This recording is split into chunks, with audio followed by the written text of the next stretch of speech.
ঊর্ধ্বতন কর্মকর্তার কাছে আমি এই ভিডিওটা সেন্ড করার পর আমার প্রিয় নেতা, গণমানুষের নেতা, নাটোর জেলার অহংকার অ্যাডভোকেট মুহুল কুদ্দুস তালুকদার দুলু সাহেবের ফোনে আমি মেসেজটা পাঠাই এবং জেলার নেতৃবর্গ সকলের কাছে আমি জিনিসটা যখন পাঠিয়ে দেওয়ার পর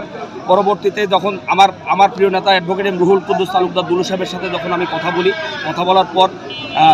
বিষয়টা নিয়ে দুলুভাই স্তম্ভিত হয়ে গেছে। হ্যাঁ, যখন শুনছে যে তারেক রহমানকে নিয়ে আমাদের আগামী দিনের যে রাষ্ট্রনায়ক, যে প্রধানমন্ত্রী হবে, যে দলের কাণ্ডারি হবে, তাকে নিয়ে যে কটূক্তি কথাগুলো বলছে এবং তাকে হুমকি দিছে, তাকে মেরে ফেলার হুমকি দিছে, এই ধরনের কথাবার্তা বলছে বলার পর আমাদের বনপাড়া পৌরবাসী, বড়াইগ্রামবাসী স্তম্ভিত হয়ে গেছে যখন সোশ্যাল মিডিয়ায় এই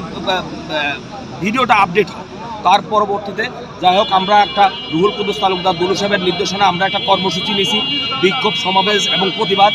আর এই প্রতিবাদের মাধ্যমে আমরা এই বড়াইগ্রামবাসী, গুরদাসপুরবাসী